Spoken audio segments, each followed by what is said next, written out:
Right, so a quick update on where we're at with the BMW project. So we're at a point now where we've got both manifolds fully fabricated, both compressor covers modified, the turbos in the position they're going to sit, downpipes are all made, intakes and boost pipes are done, and we're now just looking at the real intricacies of mounting the electronic actuators and all of the coolant lines for the turbos, and then oil feeds and returns. And this is where it's starting to get really tricky because we've got so much kind of packaging issues. You know, we're really trying to cram all this stuff in, and you know, obviously we need to be really conscious that we're going to end up with heat issues around things like rubber coolant lines and things like that. So everything needs to be really well protected in terms of you know, heat sleeving and whatever kind of shields and things we can come up with. One of the challenges has been the kind of rear turbo's oil return, because the rear turbo is right above this engine mount, which obviously we can't move. We've had to kind of fabricate an oil return. I mean, it looks like it's going uphill at the minute, and that's because this engine is kind of parallel. Normally the engine leans over. This oil return now comes out the turbo and goes right around and through the actual engine mount.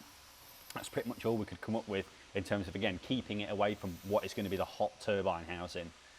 The front turbo is a little bit easier. You know, that one was, you know, quite simple. Again, these are just modified original items at the minute with some silicone hose and then adapters onto the turbo itself. And then the oil feed lines are really short in the back here. We've just got enough room to get those in, and they can just be fitted.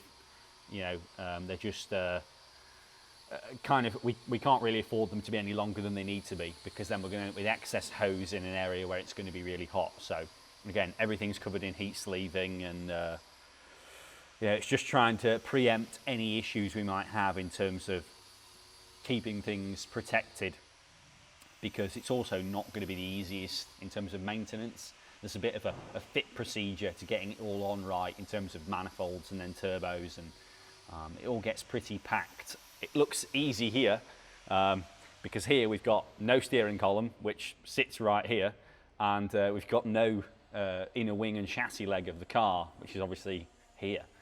So it looks a lot easier on the engine block than it actually is on the car, and that's why we're actually trying to show it on the engine block, because it's impossible to try and show it on the car, really.